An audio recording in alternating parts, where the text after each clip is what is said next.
तो ईरान की तरफ से कहा जा रहा है कि ये सोची समझी साजिश है जो कि इजराइल की तरफ से और अमेरिका की तरफ से की गई है। जानबूझकर ये किया गया है, रिहायशी इलाकों को निशाना बनाया गया है, आम लोगों को निशाना बनाया गया है। आम लोगों के इस हमले में मौत हुई और ना सिर्फ आम लोगों की बल्कि जो मिलिट्री लीडर्स हैं ईरान के, उनकी भी मौत हुई है। और ये बात अब यूएन में उठाई है ईरान ने।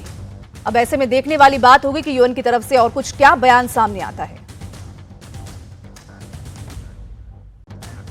This morning, the United States regime jointly and in coordination with the Israeli regime initiated an unprovoked and premeditated aggression against the Islamic Republic of Iran for the second time in the recent months, while deliberately attacking civilian populated areas in multiple large cities of Iran where millions of people reside.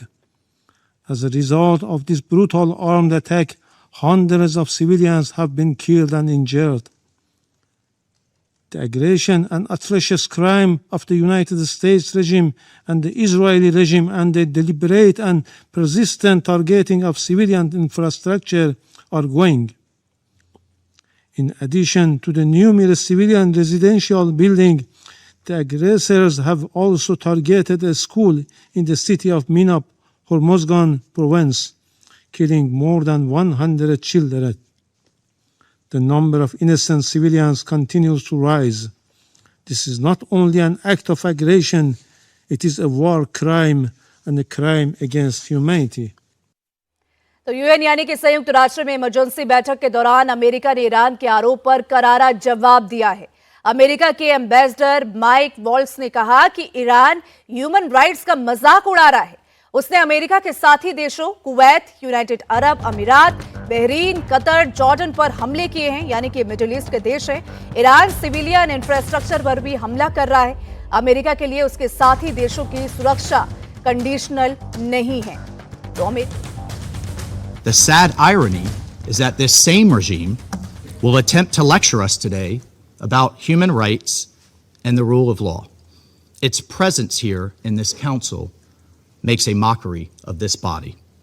But where the UN lacks moral clarity, the United States of America will maintain it. Indiscriminate and unprovoked attacks by the Iranian regime today against our regional partners, Kuwait, the United Arab Emirates, Bahrain, Qatar, Jordan, and others, reinforce precisely why such actions are necessary. The regime has not only struck military assets, but civilian infrastructure as well. Those who stand with us must know that their security is not negotiable. The safety of our allies is not conditional. It is assured. The bottom line is this, colleagues. Our allies and partners can count on the United States and can count on President Trump.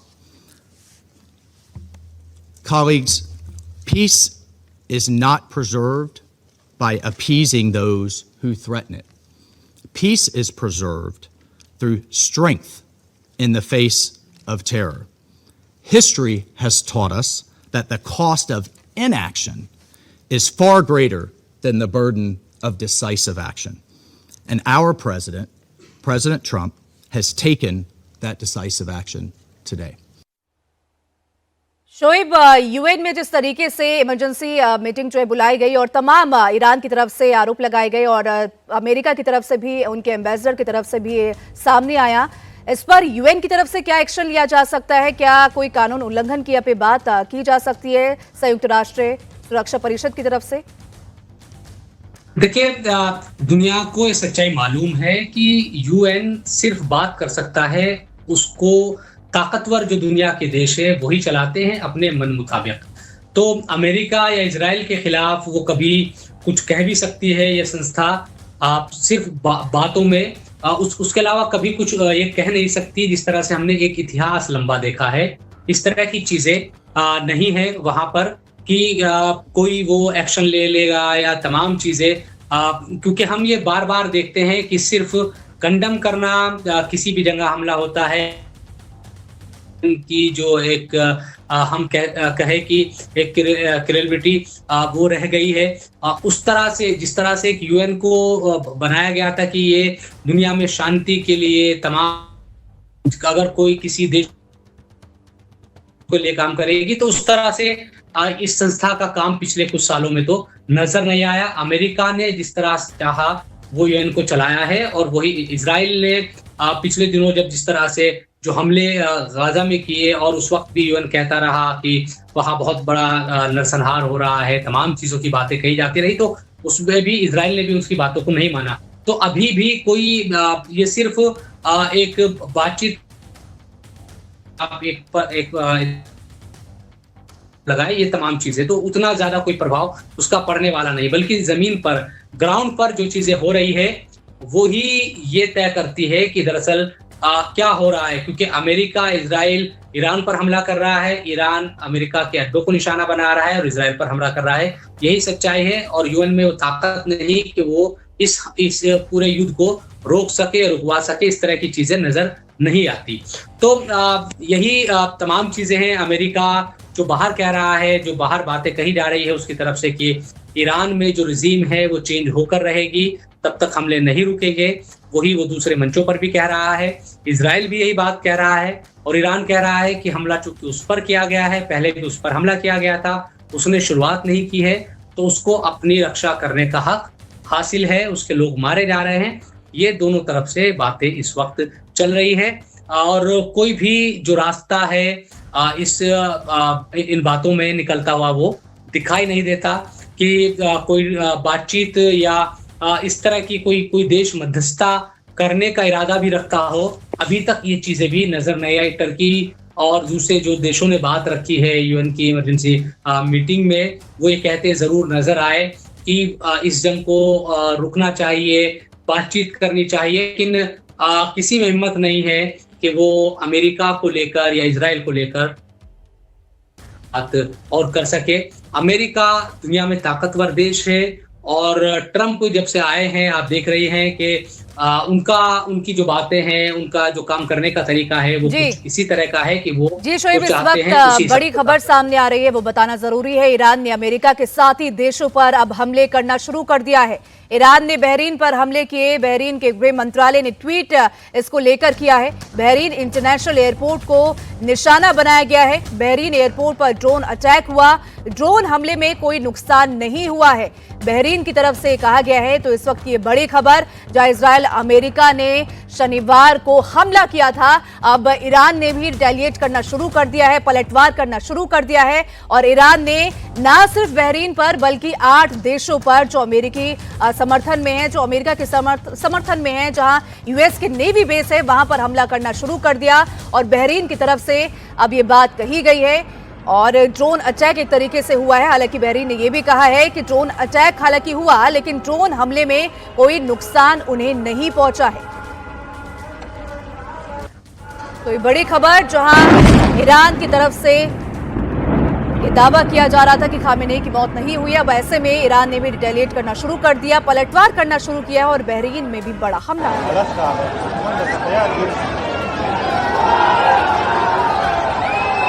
पिलोट को खुशहाल है कि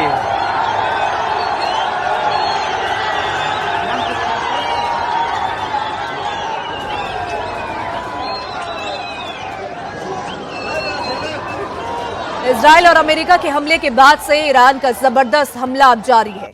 देर रात Iran ने तेल अवीव में मिसाइलें दागी, जहां ईरानी मिसाइल गिरने के बाद सड़क पर आग लग गई है। तस्वीरें आप देख सकते हैं, और साथ ही रात भर सायरन बजने की आवाजें भी सुनाई देती रही। तो ईरान भी अब एक तरीके से पलटवार करने की स्थिति में अब आ गया है, और अमेरिका और इजराइल को वो जवाब देना चाहता है। और इसीलिए जो अमेरिका के साथी देश हैं, यूएस के जो साथी देश हैं, उन पर वो हमला कर रहा है। जहां एक तरफ उसने Iraq, Oman, Jordan, UAE, Saudi Arab पर हमला किया, तो वहीं बहरान पर भी हमला किया। ईरानी मिसाइल गिरने के बाद सड़क पर किस तरीके से आग लग गई है, उसकी तस्वीरें आपको दिखा रहे हैं। रात भर वहां पे सायरन बजाए गए और सायरन बजने की आवाज सुनी गई। हालांकि तेल अवीव में ईरान का यह जबरदस्त हमला हुआ है। ईरान ने एक बार फिर से दुबई पर हमले शुरू कर दिए।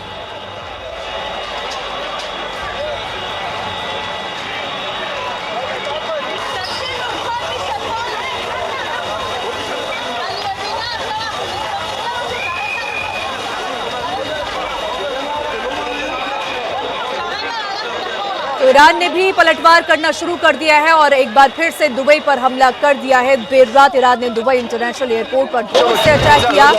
इसके बाद पूरे एयरपोर्ट पर अफरा तफरी मच गई। इमरजेंसी सायरन बजने लगे, लोग एयरपोर्ट से बाहर की तरफ भागने लगे। अफरा तफरी वहां मच गई और बताया जा रहा है कि इस हमले में 4 लोग घायल हुए। अटैक के बाद पूरे एयरपोर्ट पर धुआं हो गया और काले धुएं का गुबार देखने को मिला। हालांकि इस हमले के बाद दुबई इंटरनेशनल एयरपोर्ट को खाली करा लिया गया है। तो ईरान ने अब पलटवार करना शुरू कर दिया है और अमेरिका को डायरेक्ट पलटवार हालांकि नहीं किया है, लेकिन अमेरिका के जो साथी देश हैं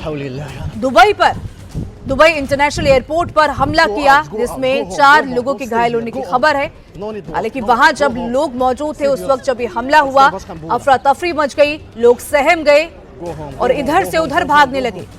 तस्वीरें आप देख सकते हैं किस तरीके से सहम गए लोग एयरपोर्ट पर और अपनी जान बचाने के लिए वो इधर से उधर भागने लगे।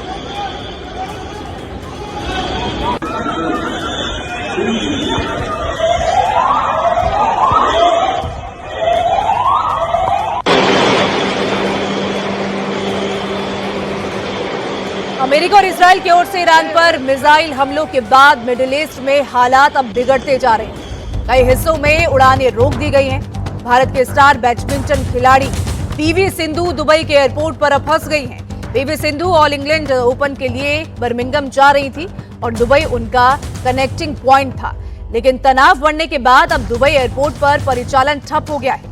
सिंधु ने सोशल मीडिया प्लेटफॉर्म एक्स पर वहां के डरावने हालात को लेकर भी पोस्ट किया है, बताया है कि किस तरीके से वो फंस गई है और जिस तरीके से ईरान की तरफ से दुबई इंटरनेशनल एयरपोर्ट पर हमले किए जा रहे हैं उसे लेकर भी उन्होंने बात कही, एक्स पर पोस्ट किया और जो वहां पे डरावने हालात हैं, जो स्थिति वहां पे बनी हुई है, ये बात उन्होंने इस पोस्ट में बताई है। उन्होंने बताया कि किस तरीके से अफरा तफरी मच गई और कई परिवार इसमें फंसे हुए हैं और इंतजार कर रहे हैं कि हम सभी बस यही उम्मीद कर रहे हैं कि हम जल्द से जल्द इस स्थिति से बाहर निकलें और जैसा भी हो, इस तरीके से भी हो, हम इस स्थिति से बाहर निकलें और अपनी जान बचा सके।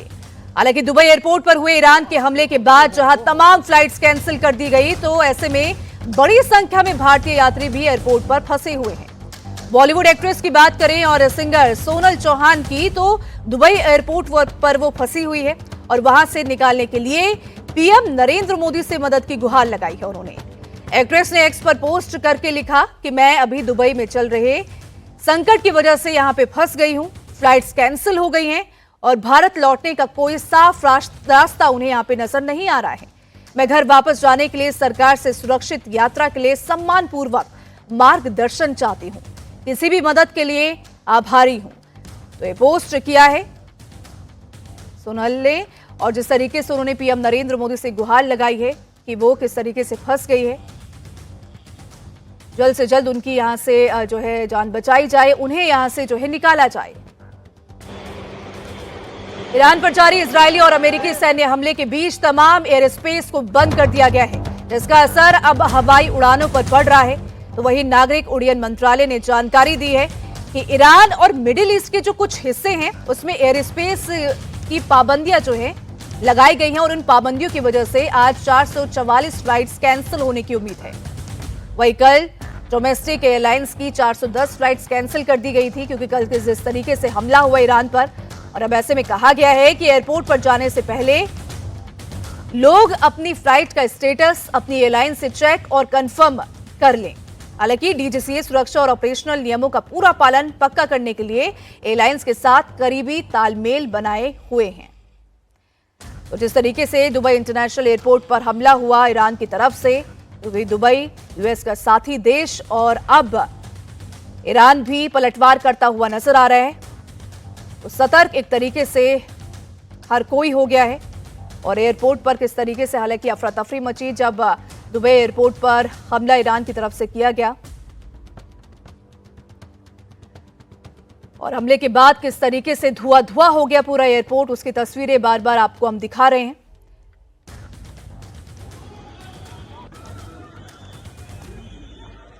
तो एयरपोर्ट पर ड्रोन अटैक ईरान की तरफ से किया गया, रिटेलिएट अब ईरान भी कर रहा है। और ईरान ने जिस तरीके से ये कहा भी था कि अमेरिका ने इस जंग की शुरुआत की है, इजराइल और अमेरिका ने जिस तरीके से जंग की शुरुआत की है, अब उसको लेकर वो भी पलटवार करेगा। हालांकि इस बीच ईरान के सुप्रीम लीडर खामेनेई की मौत की पुष्टि ईरानी मीडिया ने कर दी है। तो ये बड़ी खबर, ईरान के supreme leader Ayatollah Ali Khamenei की पुष्टि ईरानी मीडिया ने अब कर दी है। अमेरिका और इजराइल ने जिस तरीके से शनिवार को हमला किया और कहा यह जा रहा था ईरान की तरफ से कि सुप्रीम लीडर खामेनेई बंकर में छिपे हुए हैं, बंकर में सुरक्षित हैं, लेकिन अब ईरान की तरफ से बड़ी खबर सामने आ रही है। ईरानी मीडिया ने इस बात की पुष्टि कर दी है कि अब आयतुल्लाह अली खामेनेई नहीं रहे, उनकी मौत हो चुकी है और जो ऑपरेशन इजराइल और अमेरिका की तरफ से चलाया जा रहा था उस ऑपरेशन में आयतुल्लाह अली खामेनेई नहीं रहे। हालांकि इजराइल की तरफ से बार बार दावा किया जा रहा था, बार बार ये कहा जा रहा था कि हमने इस ऑपरेशन में आयतुल्लाह अली खामेनेई को मार गिराया है। उनकी डेड बॉडी जो है मलबे के नीचे दिखी है और मलबे के नीचे उनकी डेड बॉडी मिली है। अब ऐसे में ईरान इस बात की बार बार इसको नकार रहा था, बार बार इस बात को जो है ठुकरा रहा था कि नहीं, ऐसा नहीं है।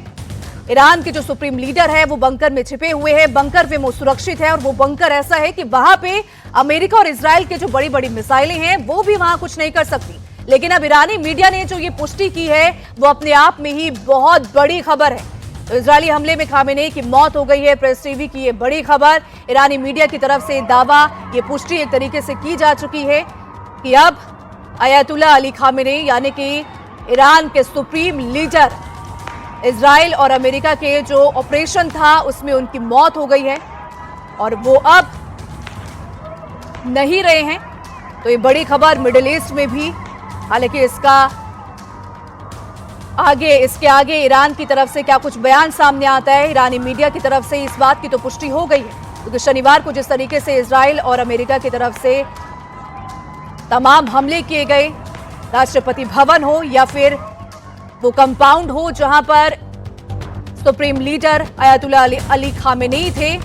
हालांकि इससे पहले ईरान की तरफ से कंफर्म किया जा चुका था कि उनकी यानी कि आयतुल्लाह अली खामेनेई की बेटी, दामाद, पोती की मौत हो गई है। लेकिन अब ईरानी मीडिया की तरफ से इस बात की भी पुष्टि हो गई है कि Ayatollah Ali Khamenei supreme leader, Iran के सुप्रीम लीडर की इस हमले में मौत हो गई है।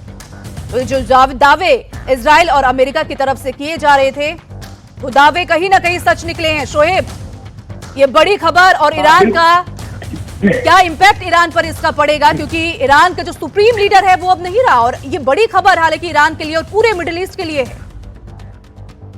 बिल्कुल, ये न सिर्फ पूरे मिडिल ईस्ट के लिए बल्कि पूरी दुनिया के लिए एक बहुत बड़ी खबर है और ये खबर कंफर्म होना यकीनन एक धचका है अब सभी जो ईरान से जुड़े हुए लोग हैं उनके लिए। सुप्रीम लीडर ही पूरे देश को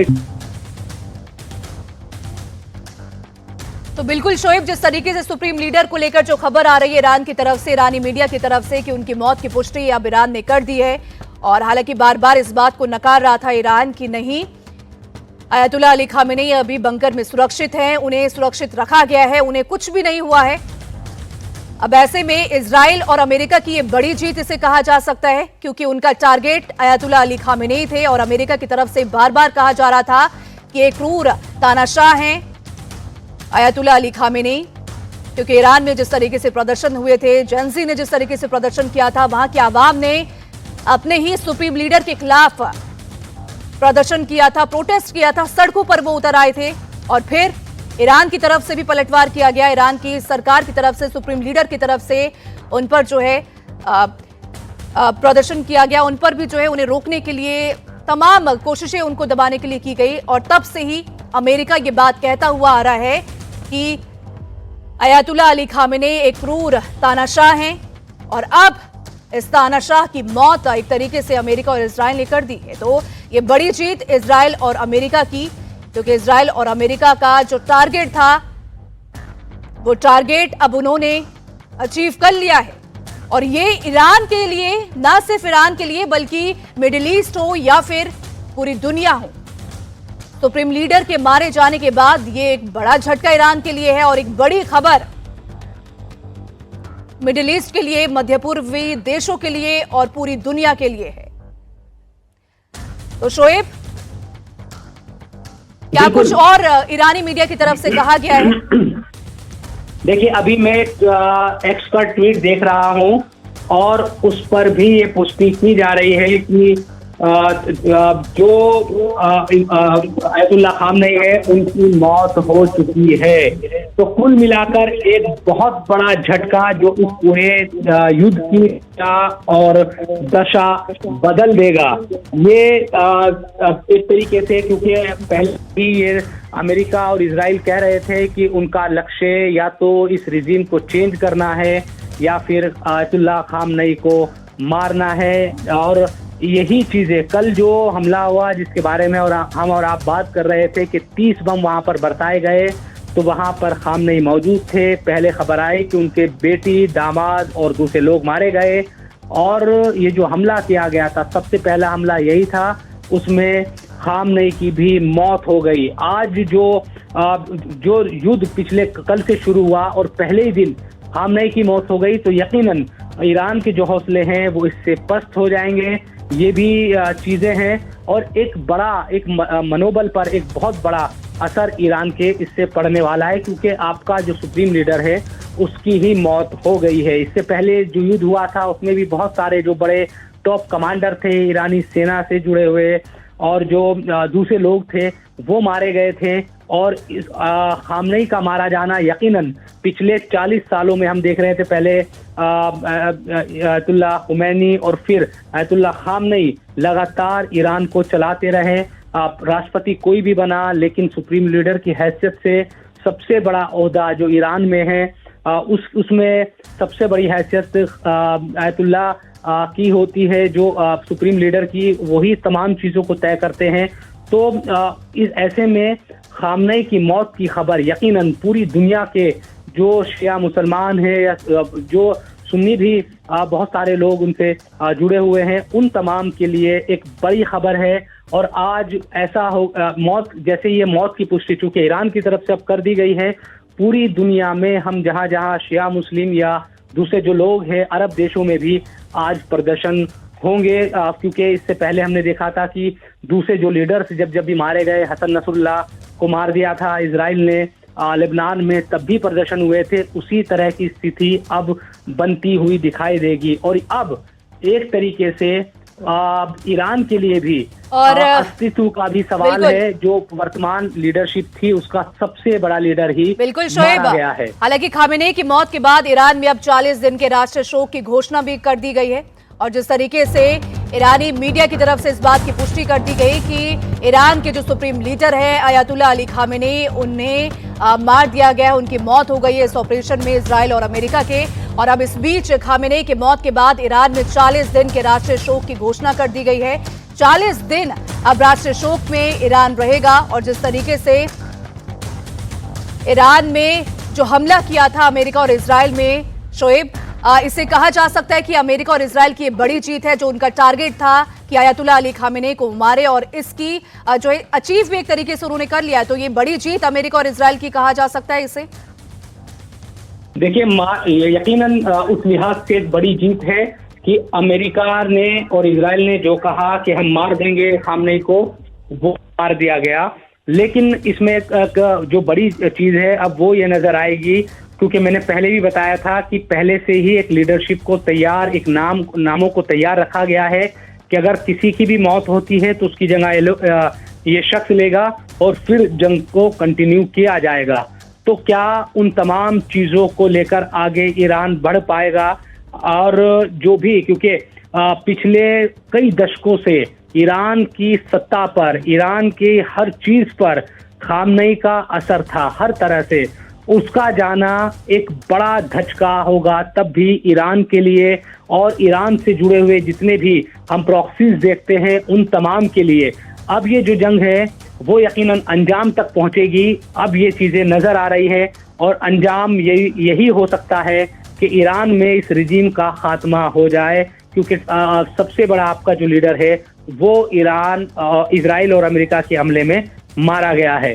और देखना यही होगा कि अब होता क्या है, कौन जो अली खामनेई है इनकी जगह लेता है, क्या वाकई इस तरह की स्थिति हो भी पाएगी या नहीं, या अमेरिका इजराइल अब और ज्यादा ताबड़तोड़ हमले करके जो भी वर्तमान रिजीम है उसको नेस्तनाबूद कर देंगे और रिजीम को चेंज कर देंगे। इन तमाम चीज़ों को लेकर अब बड़े चीज़ें देखने को मिलेगी और पूरी दुनिया से जिस तरह के अरब देशों में भी कल से लगातार हमले हो रहे हैं, अरब शासक चाहे वो सऊदी अरब हो, कतर हो, उन तमाम जगहों से किस तरह की जो प्रतिक्रिया है पूरी दुनिया से वो खामनेई की मौत पर आती है, ये भी महत्वपूर्ण रहने वाला है।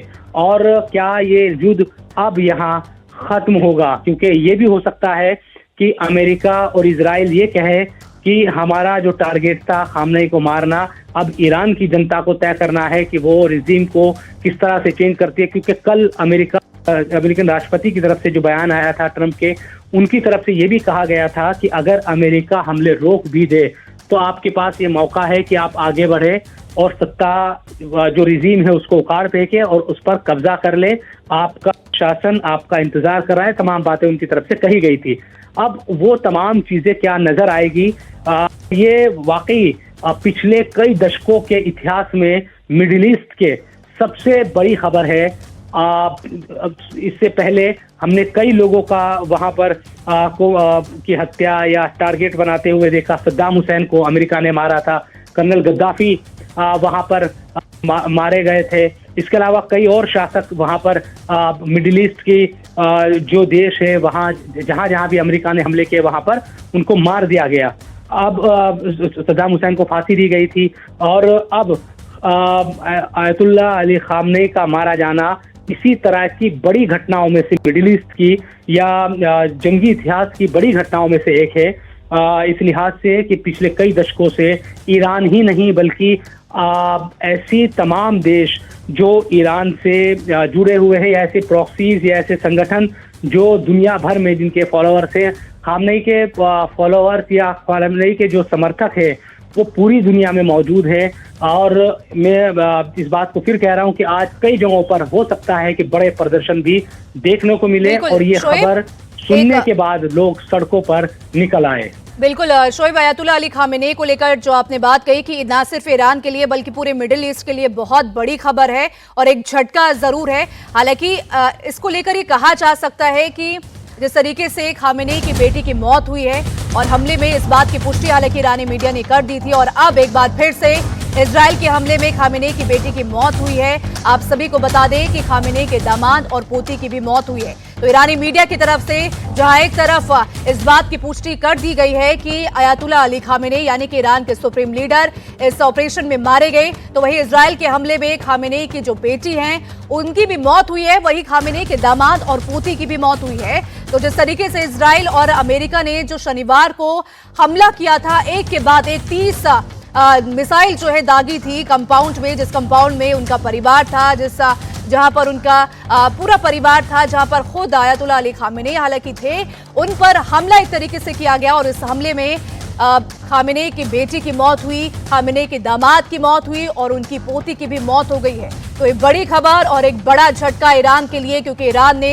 इस हमले में, इस युद्ध में काफी कुछ खो दिया है। ना सिर्फ इजराइल जिस तरीके से हमला कर रहा है, अमेरिका जिस तरीके से हमला कर रहा है, इसमें खामेनेई की बेटी, खामेनेई के दामाद और पोती की मौत हो गई और यहां तक कि supreme leader Ayatollah Ali Khamenei की इसमें मौत हुई है और साथ ही मिलिट्री लीडर्स जितने भी थे, 7 मिलिट्री लीडर्स, उनको भी ईरान ने गवा दिया है। अब ऐसे में देखना ये होगा कि जो युद्ध स्तर है, जो युद्ध का जो लेवल है, क्या वो और भी ज्यादा बढ़ेगा या फिर ईरान इन सब को गवाने के बाद, इतना झटका लगने के बाद अब खामोश बैठ जाएगा, वो देखना होगा। हालांकि अब इजराइल के हमले में किस तरीके से पुष्टि ईरान की मीडिया ने कर दी है कि खामेनेई की बेटी की मौत हालांकि इस हमले में हो गई और खुद अयातुल्लाह अली खामेनेई इस जो है हमले में नहीं रहे, उनके दामाद की मौत हो गई, उनकी पोती की मौत हो गई। तो एक तरीके से अब ये सबसे बड़ा सवाल यहाँ पे पनप रहा है कि क्या अब आगे उत्तराधिकारी कौन होगा। जिस तरीके से सुप्रीम लीडर को ईरान ने गवाया है, उसके बाद आखिर जो सुप्रीम लीडर होगा वो कौन होगा और किसके पास ईरान की कमान होगी। सवाल कई सारे हैं और ईरान की तरफ से क्या कुछ इन सवालों के जवाब दिए जाएंगे वो देखना होगा। लेकिन जो इजराइल और अमेरिका ने कहा था, जो इजराइल और अमेरिका ने टारगेट अपना बनाया था, उस टारगेट को उन्होंने पूरा कर लिया है और अयातुल्लाह अली खामेनेई ईरान के सुप्रीम लीडर को मार गिराया है। जिस तरीके से कंपाउंड में हमला किया, राष्ट्रपति भवन, ईरान के राष्ट्रपति भवन में भी 30 से ज्यादा मिसाइलें दागी, एक के बाद एक हमले किए और इस हमले में खामेनेई के पूरे परिवार को इस तरीके से तबाह एक तरीके से कर दिया है। उनकी बेटी की मौत हो गई, खामेनेई के दामाद की मौत हो गई, उनकी पोती तक की मौत हो गई है और खुद अयातुल्लाह अली खामेनेई अब इस दुनिया में नहीं रहे। तो ईरान को ये बहुत बड़ा झटका। और ईरानी मिलिट्री लीडर्स की बात करें तो वहां भी एक तरीके से शोक है, क्योंकि मिलिट्री लीडर्स भी हालांकि इस हमले में मर गए हैं। तो शोएब, जिस तरीके से ये खबरें सामने आई, अयातुल्लाह अली खामेनेई नहीं रहे, उनकी बेटी की मौत हो गई, दामाद भी नहीं और पोती की भी मौत हो गई है, तो क्या ये कहा जा सकता है कि जो युद्ध स्तर है वो और भी ज्यादा बढ़ेगा, ईरान की तरफ से और भी ज्यादा अटैक जो हैं, हमले जो हैं वो ज्यादा हो जाएंगे अमेरिका और इजराइल पर?